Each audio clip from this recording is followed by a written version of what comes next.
Perspective.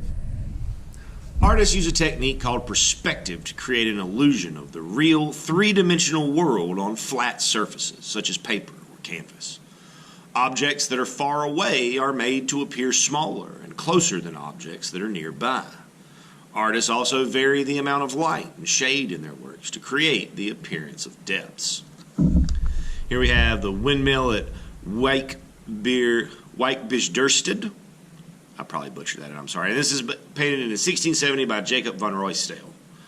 Here we see distant, faraway clouds and are lighter and bluer than nearby ones, creating a sense of depth. So here we have the bluer, more grayed out clouds, and then we have the ones that are more brightly colored. Linear perspective. This is the one that we deal with a lot in second grade. In the early 15th century, the Italian architect Filippo Brunelleschi developed mathematical rules for drawing perspective. Called linear perspective, Brunelleschi's system uses straight lines that meet in the far distance at a place called a vanishing point. This is a chalk drawing for stage design in the Torinese school. In this perspective drawing, the vanishing point is through the most distant arch, so somewhere back here. Aerial perspective. Artists can also create illusions of space and distance using color, a method known as aerial or atmospheric perspective. In real life, due to the Earth's atmosphere, objects that are far away appear to be lighter and bluer and less detailed. Italian artist Leonardo da Vinci described these effects. Colors become weaker in proportion to their distance from the person who is looking at them. So what Da Vinci's saying there is that the farther something is away from you, the duller its color becomes. The highest viewpoint is a bird's eye view, in which the artist looks straight down on the landscape.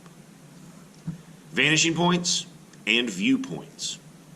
Vanishing points are the places where parallel lines appear to meet in a perspective drawing.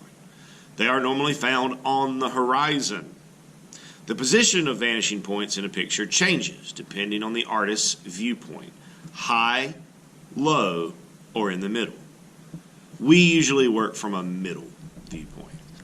The closer objects are to a vanishing point, the smaller they appear in the painting. Foreshortening. If an object is close to us, its shape will appear distorted through an effect called foreshortening.